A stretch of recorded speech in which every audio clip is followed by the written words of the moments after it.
All right, good morning and welcome to Iyun Benzion edition of Mishna Yomi, Maseches Kilayim Perek Gimel.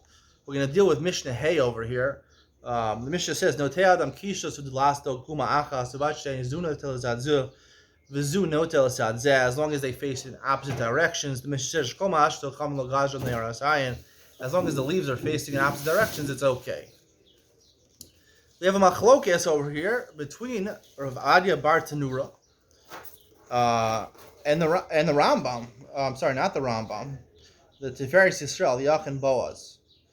Rav Adia Bar Tanura and the Rambam both say that you need, when you plant it in this little hole, a guma is a small little hole, right? A small little ditch in the land, right? A small little hole. You plant two seeds into that ditch. You need, not only do you need the leaves to be facing different ways, like Rav Adia Bar Tanura says, and more clearly in the Rambam says, even though you have lo yaspek lahem tell him. It sounds like you have to actually make a furrow in between, not just the leaves at the face direction. You have to make a furrow. But we learned if you plant two things in one field, in order to separate the things, right? Even we said in the previous Mishnah, two rows of each. You have to have a telem. You have to have a furrow between the two to make it recognizable the two separate things.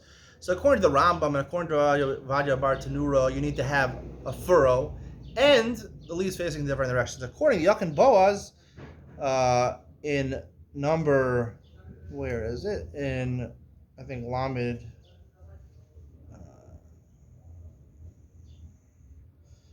Lamed Aleph, he says, you don't need to make a telem. You don't have to be marchik them. What's this machloket based on? So I want to explain the machlokas between the Rambam and the Tiferes Yisrael, the Iyun Boaz, as follows. The Gemara says in Maseches Brachos, Daf Chav Beis, in talking about what is considered midoraisa, what according to the Torah is asur for Kilayim. Torah says, "Lo sizra karmecha Kilayim." It mentions that, and the Gemara explains based on this pasuk. Rabbi Yoshia says you're only chayav if you put a seed of chitim, a seed of wheat, a seed of barley, a sorah, and a seed of chartzan, a grape seed, mapolas yad. You throw it down at one time into the ground in a small area. Then you'd be violating midoraisa. So Rashi explains there in Brachos that it has to be the Rabbi Yoshia's chiddush is that you have to mix zroim and you have to mix kerem. Kerem is a grape. Presumably, this means you have to mix zroim, which are seeds. And when you learned yesterday that the difference between zroim and yerakos is that zroim is where you eat the seed. Yerakos is where you're eating the whole fruit, not necessarily just the seeds.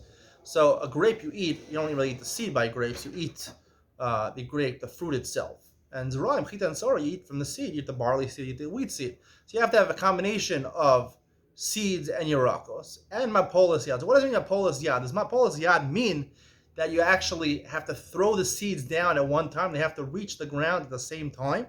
Or does it mean just one guma, one small hole in a small section? That could even be midoraisa. According to Rashi in Maseches Brachos, he's learning, he doesn't put the focus on mapolas yad. When the Gemara says mapolas yad, they have to be thrown down next to each other. Even if they're in the same guma, it would even be midoraisa as long as you have a mixture of zroim and yerakos.